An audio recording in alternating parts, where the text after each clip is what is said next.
From time immemorial, man has asserted the independence of spirit and demanded the right to be treated equally and with dignity by fellow human beings.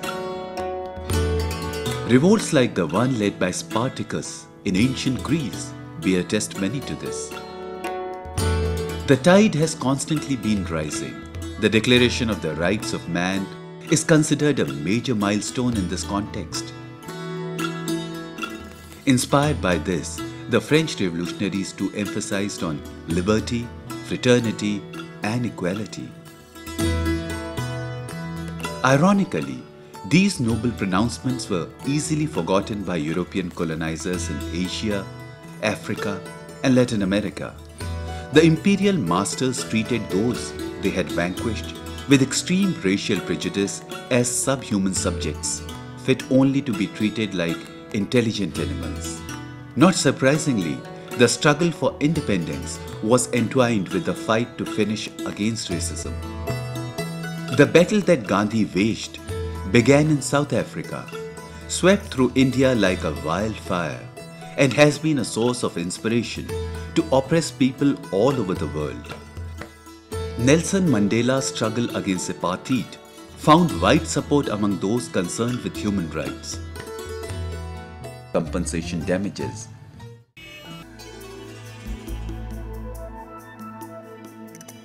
The right to life is the most fundamental of all human rights. The highest court of the land has, in a landmark judgment, expanded its scope considerably by interpreting it as the right to live with human dignity. This has been explicitly stated to include the right to food, providing adequate nourishment. India today can boast of millions of tons of food grains in its warehouses. Reports of rotting grain while millions go hungry have shocked the conscience of the nation. Countless persons in cities and villages scrounge for food.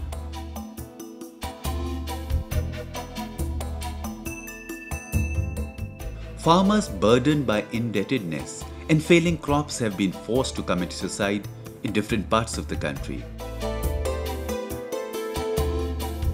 It is not only that valuable lives are lost, but entire families are reduced to destitution. This leads to an invisible but grave erosion of human rights in the countryside.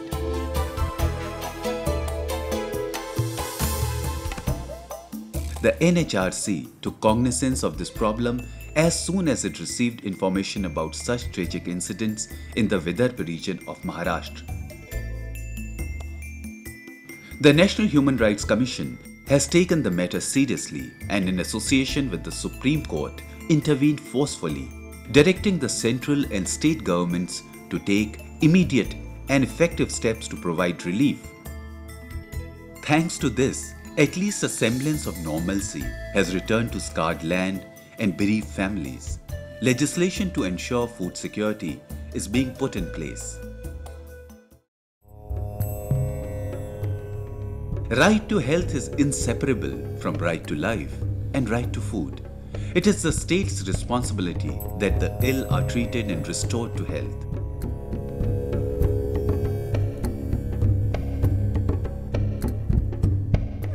Unfortunately, some terrifying disease like HIV/AIDS carry a stigma that makes even doctors shun the patients. Children have been turned away from schools, clinics and orphanages because they or their family members are HIV positive. We have found instances where people have been denied employment or promotions due to the HIV/AIDS status. NHRC is fighting against this discrimination. HIV/AIDS affected patients also have their rights. They have a right to education, right for employment, right for social acceptance, right for treatment, and thus it is necessary that these rights are honored.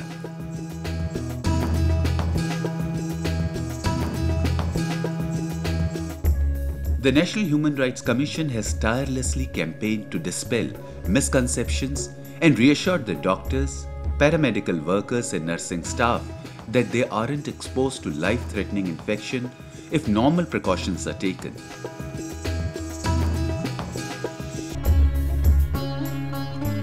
Many rehabilitation centers for these patients have also been opened. The Commission has also taken effective steps that HIV-positive persons aren't discriminated against in offices and factories. It has ensured that the afflicted children aren't denied schooling opportunities that are rightfully theirs. The Valley of Kashmir, that was once considered paradise on this earth, has been in throes of violent insurgency for decades, resulting in emergence of complex challenges in the context of human rights. We receive a large number of petitions, complaints from state of Jammu and Kashmir. Whenever we give directions, they say that you have no jurisdiction to interfere in these matters because you have got only jurisdiction in matters included in list 1 and list 3 of the 7th schedule of the Constitution. But we said, suppose somebody's human rights is violated, it is not a head of legislation which we are concerned. We are concerned if there is any individual violation of human rights.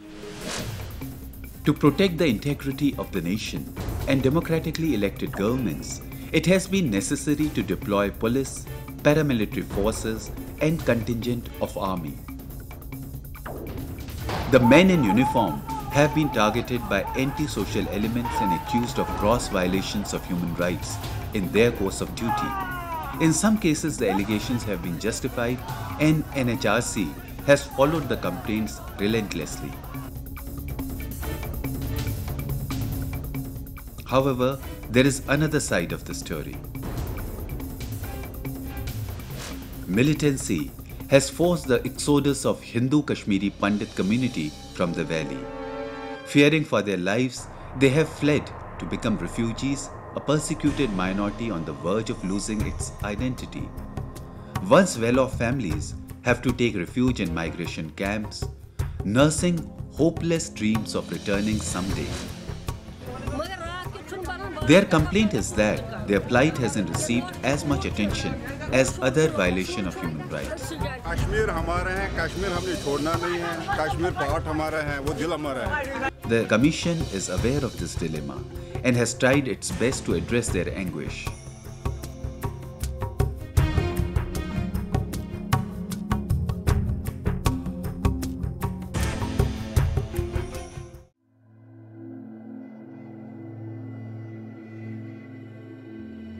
The police is expected to guard people against criminals and protect them. When the guardians themselves turn predators, whom do the victims look for relief? The Commission is the point of first call, as well as last resort in most such cases.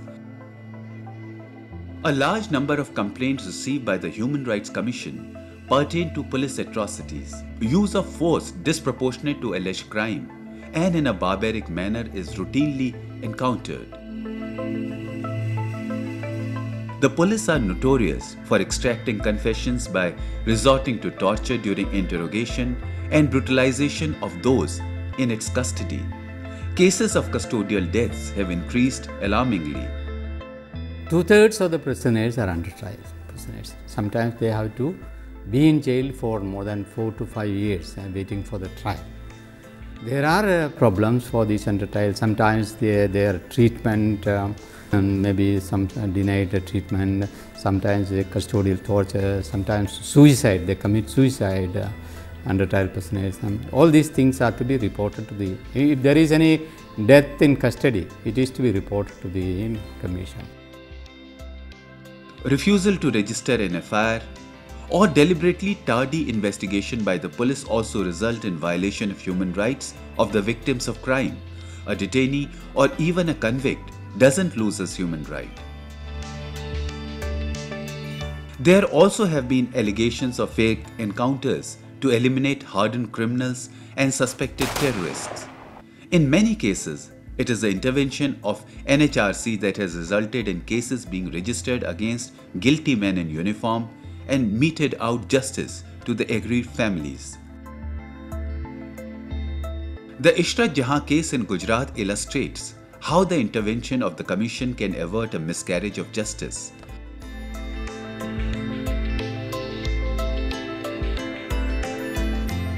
The test of equality before law applies to persons in police or judicial custody.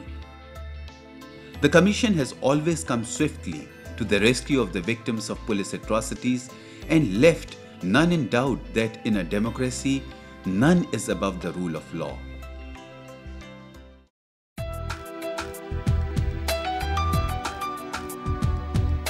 India shares hundreds of kilometers of porous borders with its neighbors, rendering it vulnerable to infiltration.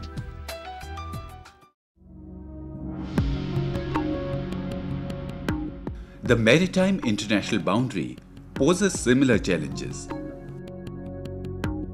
Fishermen on high seas who inadvertently cross over into territorial waters of a neighboring state are fired upon and killed or taken prisoners.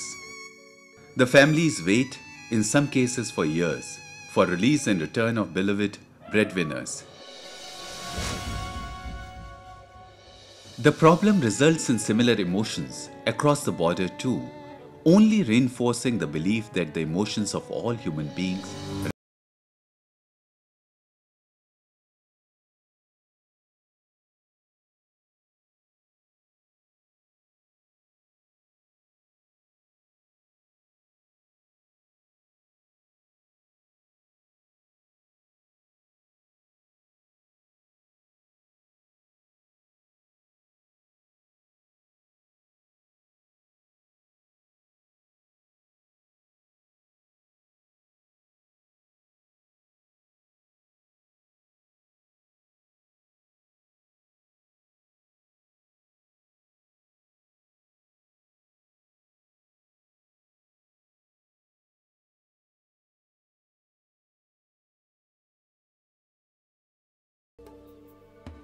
in a poor country, a person often doesn't have much choice in matters of livelihood.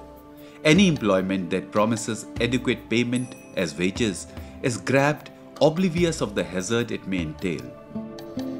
This makes a mockery of the human rights regime that emphasizes on the right to life is essential part of rehabilitation.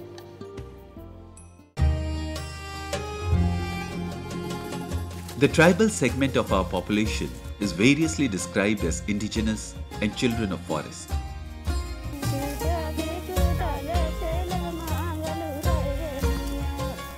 Ironically, the steady march of progress has driven them from their centuries and threatens to destroy their way of life. What is imperative is that they should be forcibly drawn into mainstream. In some cases, indigenous people who for generations have coexisted harmoniously in the forest have been ousted to make room for hotels and resorts in the vicinity of the forest reserves, depriving them not only of their livelihood but also the preferred way of life.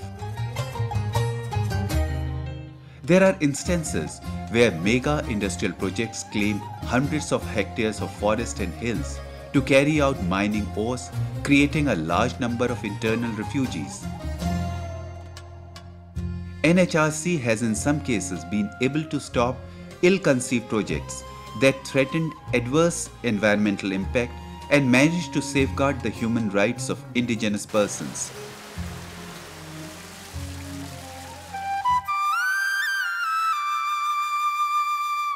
Those challenged by the physical disability comprise almost 8% of our population.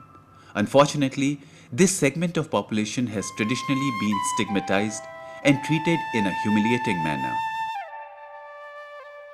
There are many types of and different grades of disabilities. Persons suffering from a defective vision or orthopedic handicap are addressed in a derogatory manner.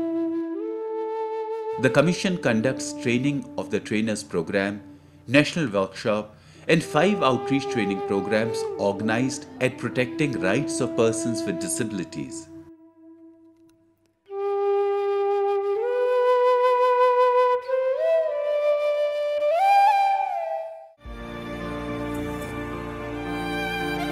Despite the progress in medical science, popular understanding of mental illness remains shallow, resulting in callous, inhuman treatment of the patients.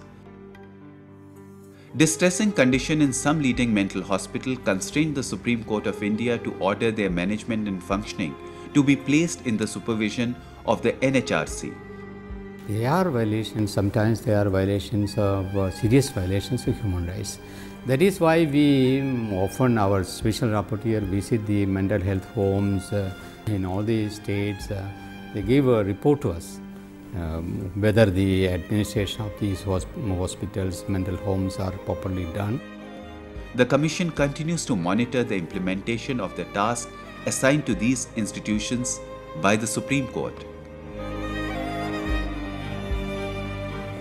As a result of the monitoring by the Commission, improvement have since been noticed in the working of these institutions. Admissions and discharge have been streamlined in accordance with the provisions of the Mental Health Act 1987.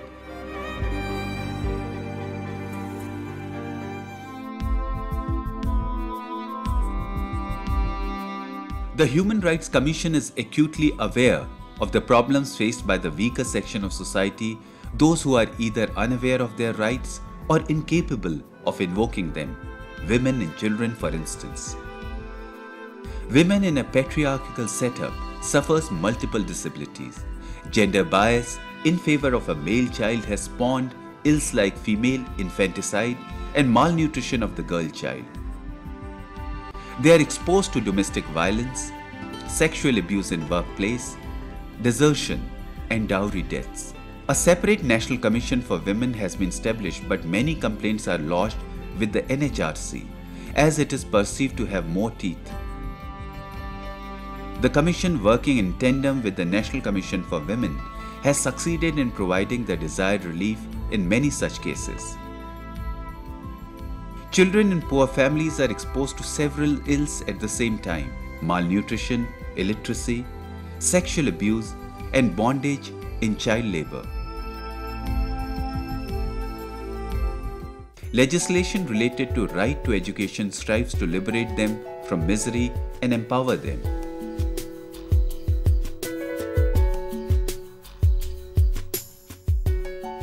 Women and children comprise most of the victims of human trafficking.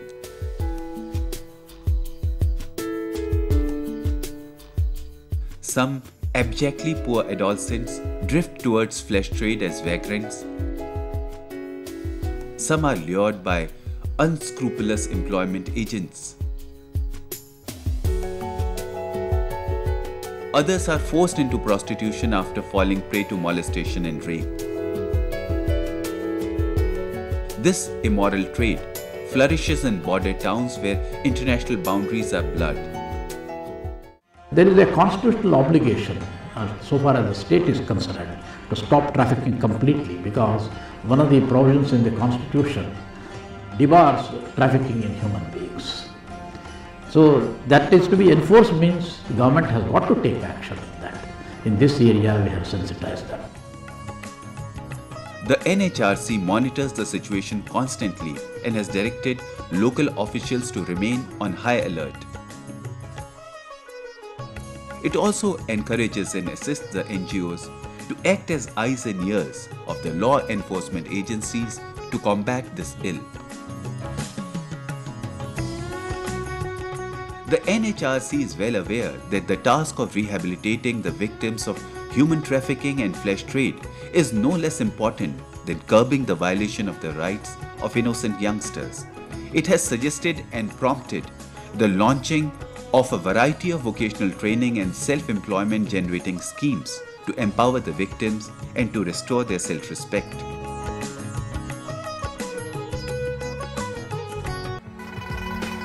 The work of the National Human Rights Commission encompasses a very wide canvas. It deals with cases of violation of rights of minorities, women and children, caste-based atrocities, and those who have been brutalized by men in uniform. The Commission, along with the apex court of the country, has carved a niche for itself as an effective custodian of the rights of the individual. It has, in a span of almost 2 decades, helped maintain the rule of law and strengthened Indian democracy.